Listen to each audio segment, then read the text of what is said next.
Hello everyone, it's another weekend guys and another chance to spread the word of God. Magandang gabi sa lahat. So, our topic for today guys is still in Matthew 19, chapter 19, verse 16 to 29. So, this topic is about the rich young ruler, no? So, tinapos ko na lahat para makapag-proceed na tayo, no? Sa next chapter. So, buckle up guys kasi medyo mahaba to. But I'll try to discuss this as quick as I can, no? So, if you're ready guys, let's begin. Get your coffee, tea, or whatever that suits you, no? And of course, your Bible. Let's begin. Matthew 19, verse 16, it is said, "And behold, one came and said unto him, Good Master, what good things shall I do that I may have eternal life?" So, may isang mayaman, no, na ruler na lumapit kay Jesus Christ, no? Sinabi, good master, mabuting Panginoon, no? What good thing, anong mabuting bagay, no, na kailangan kong gawin that I may have eternal life? In verse 17, Jesus said unto him, Why callest thou me good? Bakit mo tinatawag na mabuti? There is none good but one, that is God. So he meant the Father, no? God the Father, his Father, our Father. But if thou will enter into life, keep the commandment. So kung makakapasok, kung papasok ka, no, sa buhay na walang hanggan,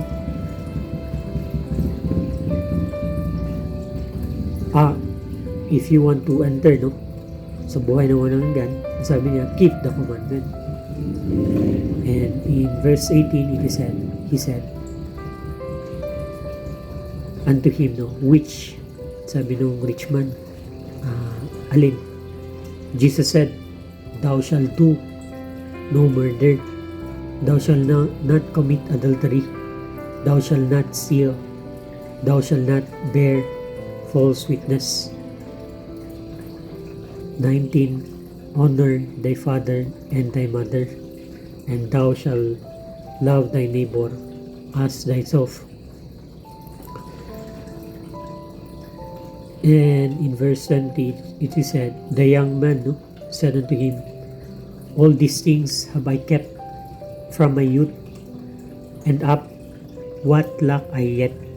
So, lahat daw ng yun, yung sinabi ni Jesus Christ, is nagawa niya, no? Kinip niya, no? Simula nung pagkabata ko, kabataan niya pala. Ano pang kulang?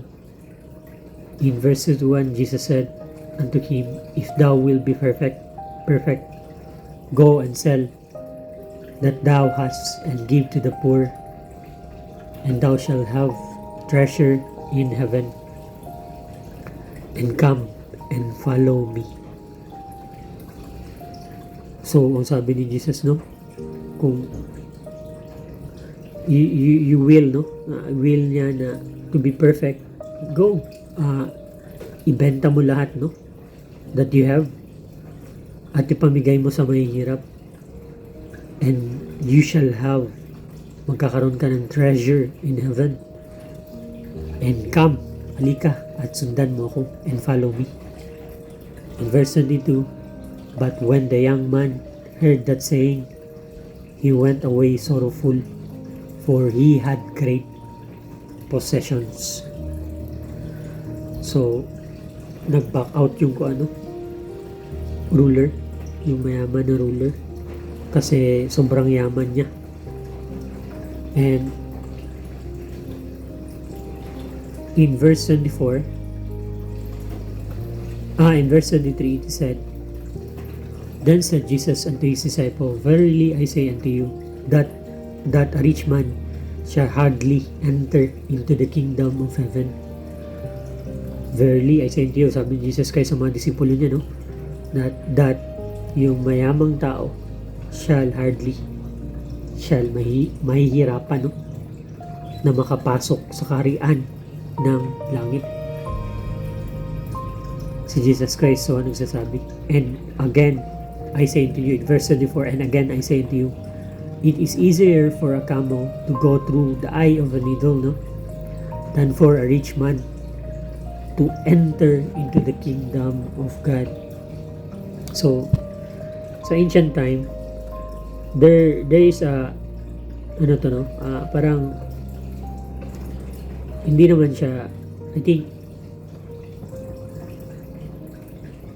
around Middle Ages siguro na kuhan siya, yung describe yung parang daanan ng tao ba sa ancient time, no?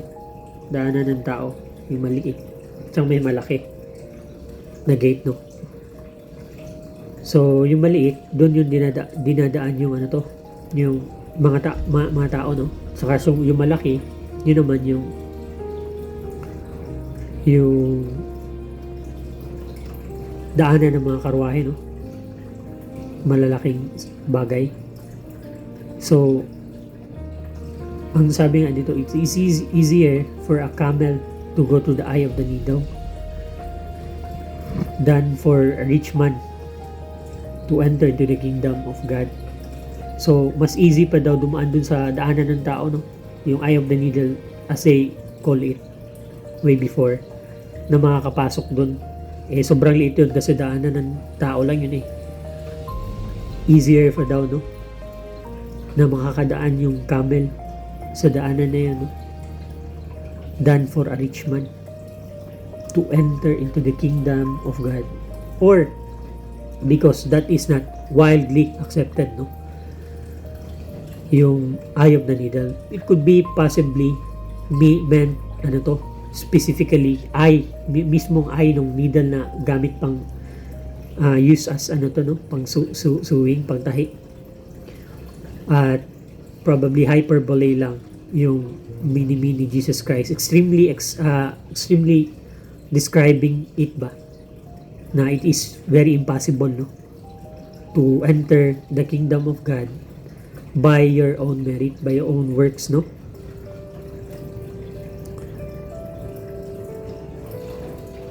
And in verse, so whether either alin man doon yung correct, no?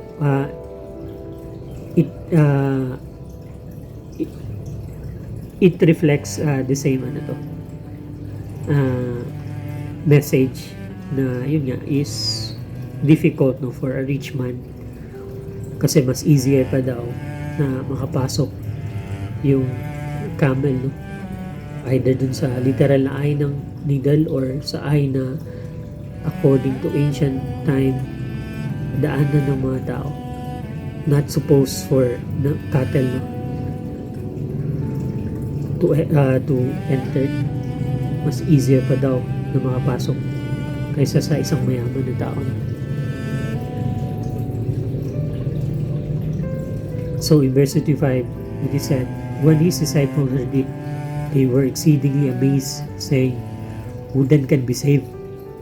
So parang parallel yung no, yung mga disciple, no, they cannot believe ba, amazed. Sino, so kung ganun pa man, who then can be saved? Sabi nila in verse 26, it is said, but Jesus beheld them and said unto them, with men this is impossible,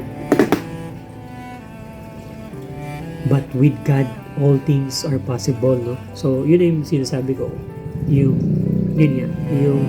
Jesus Christ is trying to use extreme word, no, hyperbole, to make the hearers or the readers or yung hearers, yung audience niya to know that it is impossible for a man alone, no, and his works and his deeds to make his way to the kingdom of heaven, no, to enter into the kingdom of heaven, no. Yan, sabi niya nga, with men, sa mga tao daw, it is impossible. Yun nga sa verse 26. But with God, all things are possible. And in 27, then answered Peter and said unto him, Behold, we have forsaken all and followed thee.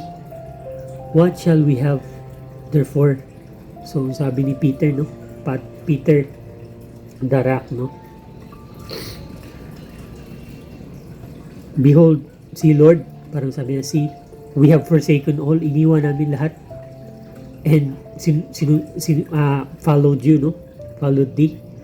What shall we have therefore? So anong anong makukuha namin, no?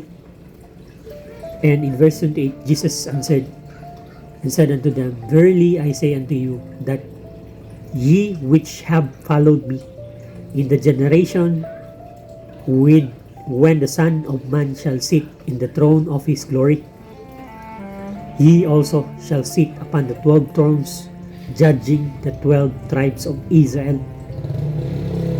So pagdating no, pagbalik ng Panginoon, when he'll judge the heaven and the earth, the heaven and the earth, no, he'll judge, sit in the throne, no, to judge all the people, no.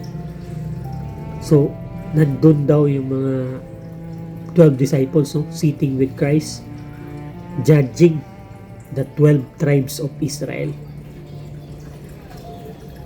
Sa mga disipulo to ni Jesus Christ, no, at the time.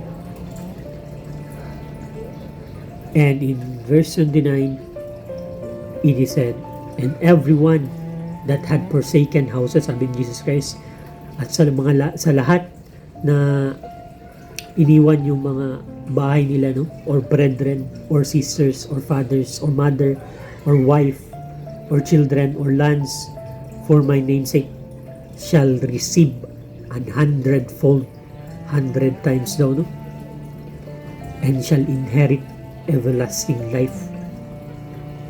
So given din for the rest, no, na mga believers and followers ni Jesus Christ until now, no, who will glorify His name, no, who will continue to spread His word, no, that they will, those who will, able to forsake their brethren, no, their houses, father, mother, wife, children, or lands for our Lord's name, our Lord's sake, in His kingdom, shall receive 100-fold and shall inherit everlasting life. Because when you go against the tide, guys, when you go against the flow, it is hard. When you commit to serve the Lord, no? Especially when you are under traditions. Yung marami kang magiging kontra ba? So it is not easy, but for those who are interested, why, for me, what I can say is, why settle for less? If you can serve the Lord of Lords, no? If you can serve the King of Kings, why settle for less? Why settle for yun nga, sa mas mababa, no? If you're given a chance to be someone, no, sa higher authority, will you settle for dun sa subordinate? If it's for your own good, heaven is open for everybody, no? Walang for God, do not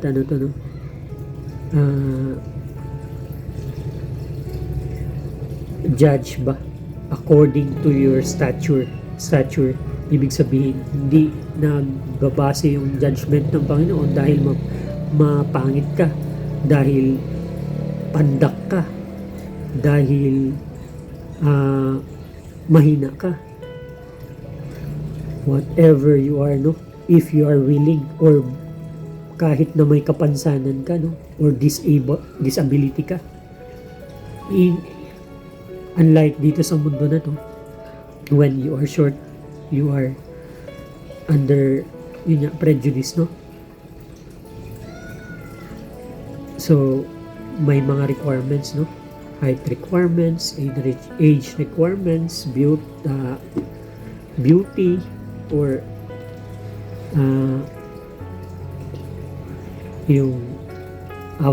dapat yung records mo is good, no? Very good when it comes to academics.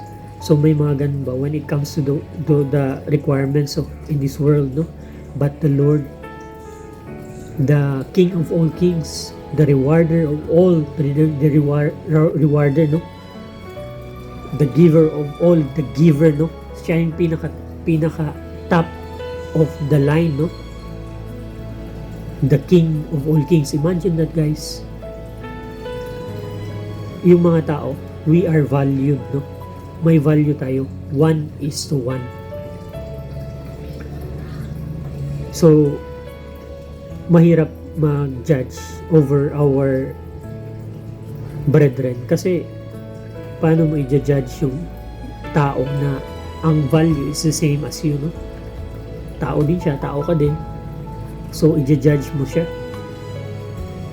So, mahirap mag-judge sa tao, no? But when you judge, do righteous judgment, no? As Jesus Christ said. Pero ang Diyos, His value is infinite. Imagine infinite value, no? So, drop joke. Yun yung value ni God. So, when God judge, no? It is very good, no? And righteous and just. Kasi nga, He is the creator, no? He created everything, no? He can do anything, no? And in fact, He created us. Everything, every living thing, no? In this planet. So, yun yung pinupunto ko na when this being is summoning us, no, is calling us, no, calling us to come with me, believe in me, and I will give you eternal life, no, and call you as my children. Anong kailangan namin, Panginoon? Anong kailangan namin? Come as you are. Yung tao, yung being na to, hindi nang mamaliit ba? Hindi tinitingnan kung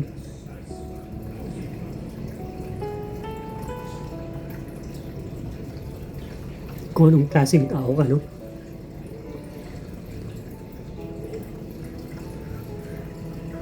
So guys, if you get what I mean, no? Let's come and serve the Lord. Kasi hindi talaga tayo talo, no? In fact, we will gain so much beyond we can imagine.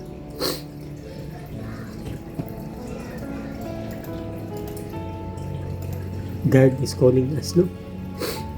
To glorify His name. Kahit ano ka pa man.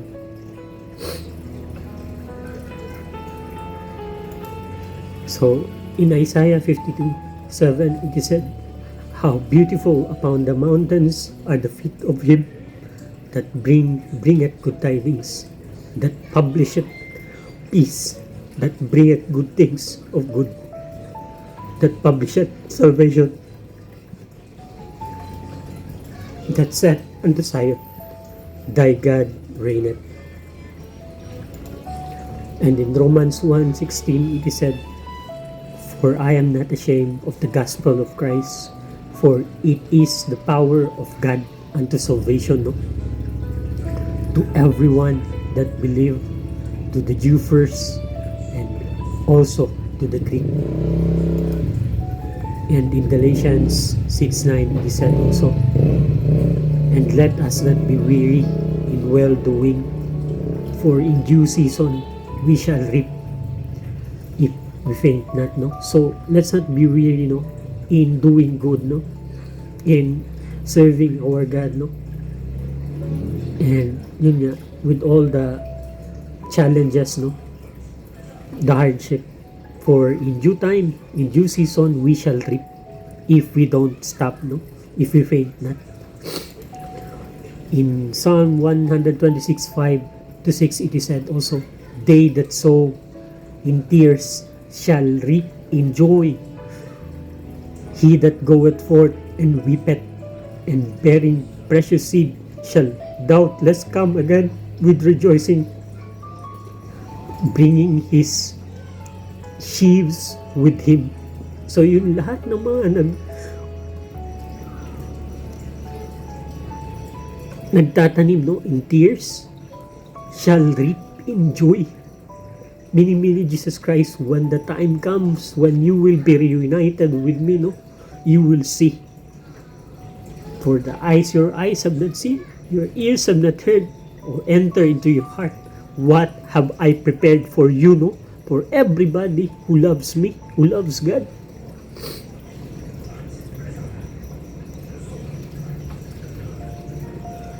So, I'm not hindi ko minimin yung sowing and reaping literally with plants. I mean sowing the word of God, sharing it as much as I can, no, as much as we can, no, to all the people, no, using all manner of platform, no, or time to spread the good news of salvation, that there is a chance, there's still a way for us to be saved, no, kahit na we are shadowed by our transgressions, no, our sins, no, filled with malice, filled with sin, no, our life is full of sin. There's still a chance. So as far as the east and as far as the east to west, no, so God also had removed our transgression from us. So sa layo ng silangan, no, hanggang kanluran, ganun tinatanggal ng Panginoon, no, yung mga kasalanan natin. So let's come to our Lord, no, and repent, magsisi tayo, no, manginulsulda sa anong masala ba, and we ask God to save us, no, and to let us in, and will use us also someday to that we may able to glorify His name, that we may able to sow, no. So that is gratitude, guys, when you being pardon, no, sa lahat ng kasalanan, no, dahil usually nga yung mga taong grabe yung kasalanan, sila pa yung talagang grabe magmahal sa Panginoon. For much sin is much is forgiven, no.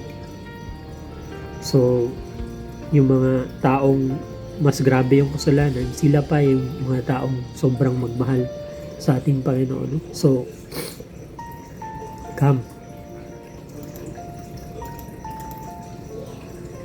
And in Isaiah 66 verse 12-13, it is said, For thus saith the Lord, Behold, I will extend peace to her like a river, and the glory of the Gentiles tayo yun, like a flowing water, like a flowing stream. Then shall ye shall be borne upon her side, and be dandled upon her knees. Upon her knees, ang mini Isaiah dito is si Israel, no? Yung Israel, no, mismo. We will be born, no, in her side. So, Holy Land, Promised Land man, in Israel. When the time comes, we will meet there, no? Tayo, lahat tayo na who accept, no, Jesus Christ as their Lord and Savior, no? And be dandled. Maduduyan tayo, no? The Lord will dandle, upon her knees. So, yun yung comfort na sinasabi ni Isaiah dito when the time comes to encourage the sower, no? To encourage the believer, to encourage the people who loves the Lord.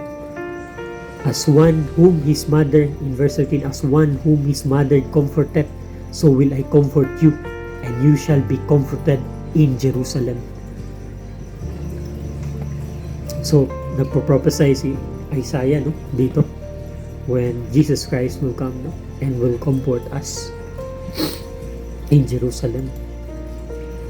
In Daniel 12:3, it is said, And they that be wise shall shine as a brightness of the firmament, and they that turn many to righteousness as the stars forever and ever. Napakaganda. In that day be wise. Sino daw, no? Yung mga wise shall shine as a brightness of the firmament. The wise here, guys, is those who choose the Lord, no? To choose, to seek the Lord, no? Especially the young ones. When you seek first the kingdom of God, you are seeking the greatest thing in the universe. Because eternity is God. And the last scripture, guys, is in Matthew 28:19-20. It is said, Go ye, therefore, and teach all nations, baptizing them in the name of the Father, and of the Son, and of the Holy Ghost, teaching them to observe all things whatsoever I have commanded you. And lo, I am with you always, even unto the end of the world. Amen. So, God is reassuring us, no, that to those who follow Him, no, who will follow Him, remember that I will be with you always. Lo, I am with you always, even unto the end of the world, even until now. So the Lord is with us in everything that we do, no? So yun lang, guys. Maraming salamat sa pakikinig, no, at sa lahat ng pasensya, no, and because yung video natin masyado nang mahaba. As I always say, guys, let's fear God and depart from evil. Let's be not overcome of evil, but let's overcome evil with good. Maraming salamat, and may God bless you.